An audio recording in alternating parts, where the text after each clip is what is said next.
Isa sa pagkakaabalahan ng Kamara kasunod ng pagbukas ng second regular session ng Kongreso ang gagawing deliberasyon sa panukalang pambansang pondo para sa taong 2027.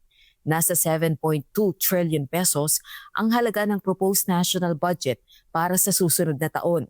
Pagtitiyak ni House Speaker at Isabela 6th District Representative Faustino Boji D. III, mananatili ang transparency at reforma sa pagtalakay sa panukalang pambansang pondo. Pero nakita naman natin kung maayos naman at nakita natin na merong reforma at nakita po natin na may transparency.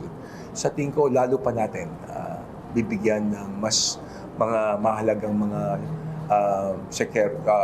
security measures to make sure na yung ating ipapasang 2027 budget ay talagang maayos at transparent. Ginawa ng House Speaker ang pahayag sa sidelines ng paglulunsad ng nationwide legislature sa Isabela, isang inisyatibo upang konsultahin ang publiko sa mga panukalang batas na tinatalakay ng Kamara.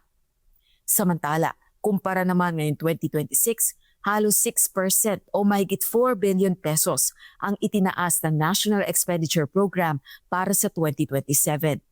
Nakasaad sa Article 7, Section 22 ng Saligang Batas, dapat isumite ni Pangulong Ferdinand Marcos Jr. sa Kongreso ang National Expenditure Program sa loob ng 30 araw mula nang magbukas ang regular session ng Kongreso.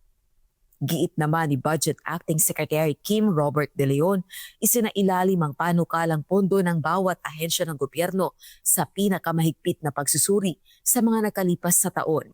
Maingat itong sinuri, hindi lamang batay sa pagiging kompleto nito, kundi pati na rin sa kahandaan para sa pagpapatupad, strategic relevance at iba pa.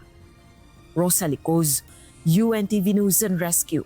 Diyos ang aming sandigan, serbisyo publiko ang aming pinahahalagahan.